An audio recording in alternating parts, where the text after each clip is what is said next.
What's up, guys? So I had a couple comments asking me to do a video on how to get bigger arms. So I figured I'd talk about a couple things, do a quick short video, no clickbait, no bullshit, straight to the point, on things you can do to help beef up your arms. Fill out them t-shirts.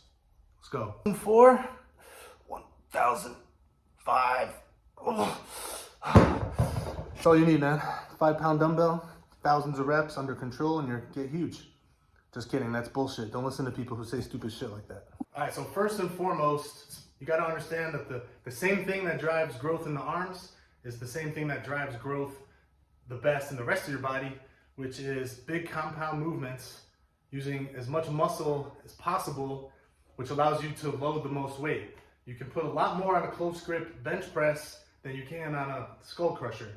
So the ability to load and use as much muscle as you can is always going to drive the biggest response from the body, biggest training response, biggest endocrine response, testosterone, growth hormone, and protein synthesis is going to be higher by using more total muscle and having the ability to load more weight.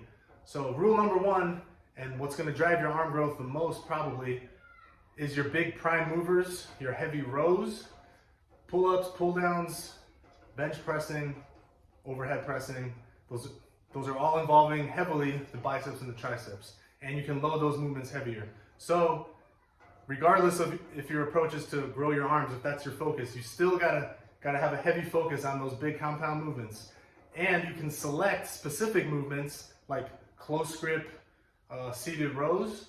You can do chin-ups with a close grip bench pressing.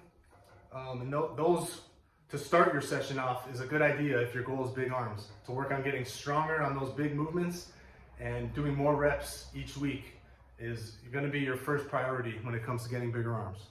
All right, now let's talk about more specific shit for the arms, as in training them directly. There are some concepts that I don't think people fully grasp sometimes at the gym that are important. And one of those is stretch under load. Stretch under load refers to the position in a movement.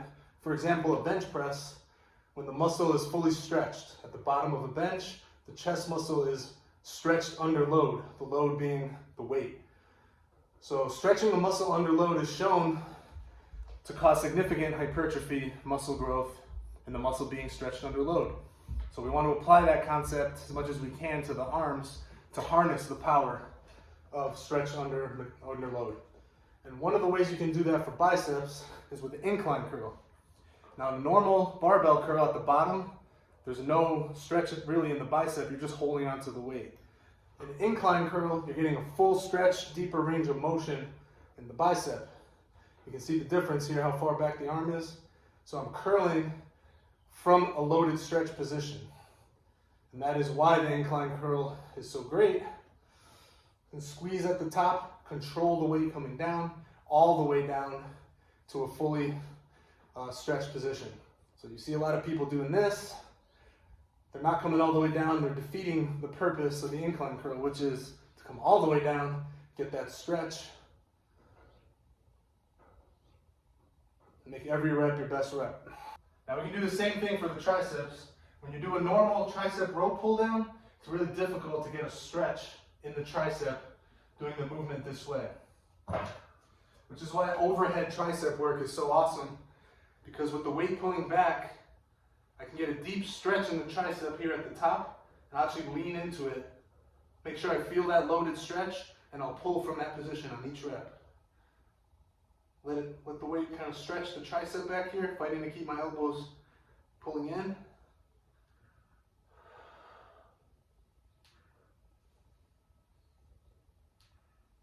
So it's this stretch right here at the back.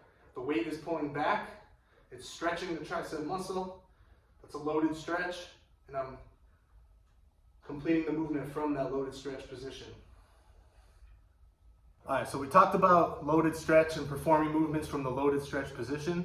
That can be applied to bench pressing with dumbbells, and more specifically for this video, for biceps and triceps, I gave you one exercise for each where you can really harness the power of the loaded stretch position.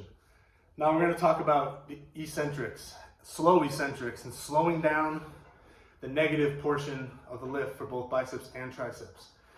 Now I'll say I know that studies are inconclusive on whether or not the eccentric portion of the movement really causes additional growth, hypertrophy.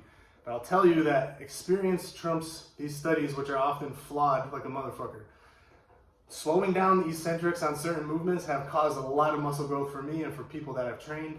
I can tell you for sure that if it's something you're not used to, the next day when you see how sore you are, you'll know at least that it's a new stimulus to the body. And a new stimulus is sometimes all you need to trigger new muscle growth. So I'm gonna show you a couple ways you can harness slowing down the eccentric for bigger arms.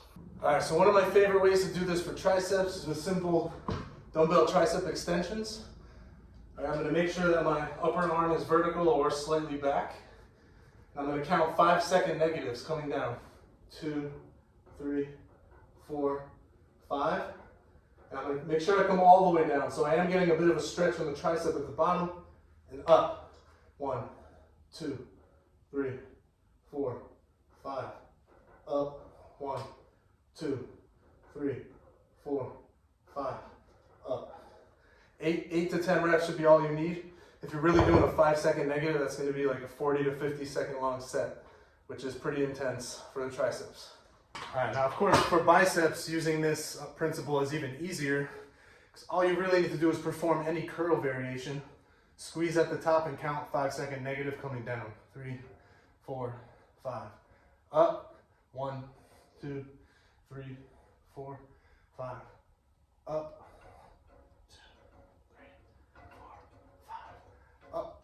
I can do barbell curls, easy bar curls, I can do hammer curls, incline curls, whatever.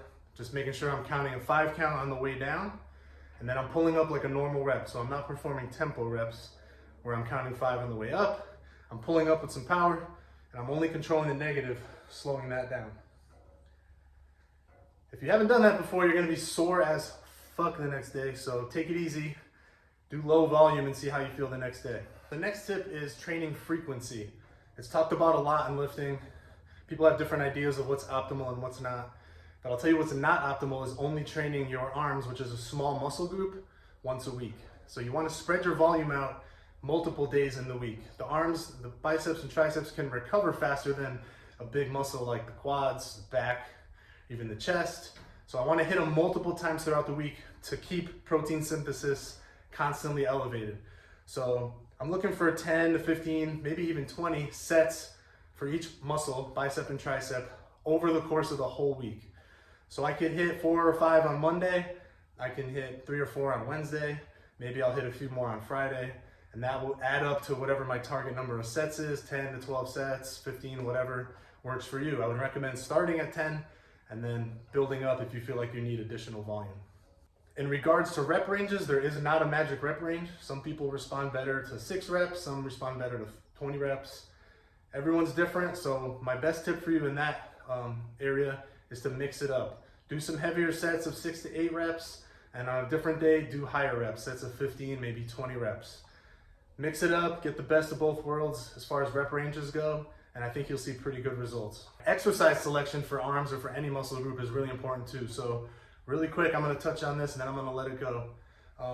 You don't wanna do endless variety of arm work. You shouldn't have 10 different exercises in your arsenal at one given time. Pick 2 or 3 movements at the most and really go after those movements. So if I'm gonna pick hammer curls, easy bar curls, and incline curls, those are the ones I'm gonna hit for a 6 to 10 week period, week over week. Each week I'm gonna look to add a rep or 2. If I was doing 4 sets of 8 in week 1, in week 2 I wanna do 4 sets of 9. Week 3 I'll do 4 sets of 10. Week 4 maybe I'll add 5 pounds and go back to 8. You have to just make little gradual improvements, even for the arms, to slowly dose your body with gradually increasing stimulus each week. It can be just 1 additional rep. That's enough to trigger muscle growth week over week. All right, so this is gonna be my last tip. This is a bonus tip. You're welcome. These are BFR bands, blood flow restriction bands, also known as occlusion training. There's enough studies on this to show that it definitely works. If you wanna look it up yourself, just look up studies on occlusion training or BFR training. I'm gonna put this band like a tourniquet all the way on my upper arm here. These can also be used on the legs as well. I'm gonna put it to like, they say a 7 out of 10 tightness. I like to go to about an 8.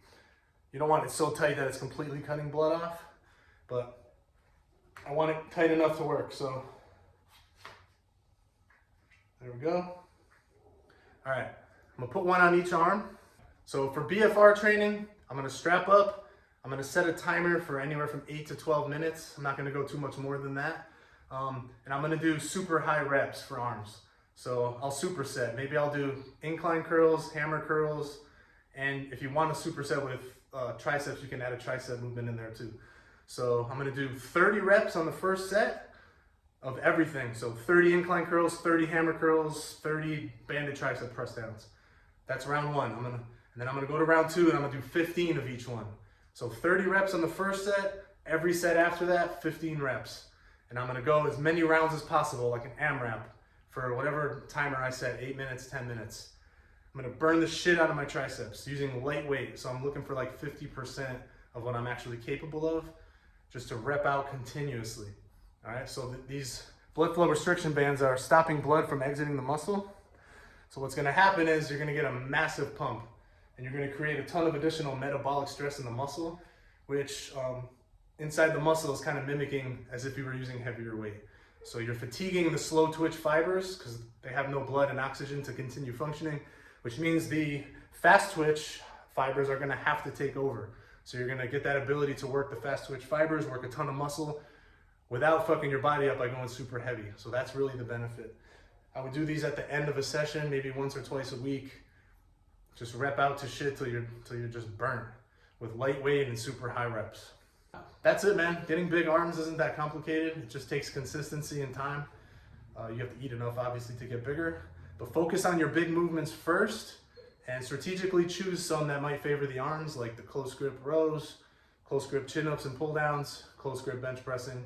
Even close grip push-ups and dips can work real good. And then when you move on towards the end of your workout to your arm-specific stuff, pay attention to stretch under load.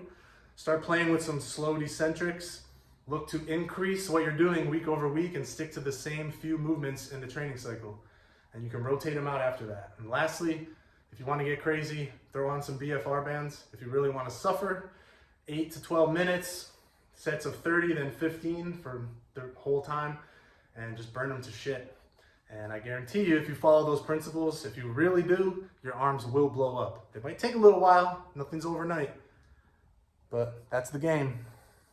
If you want to play, let's go.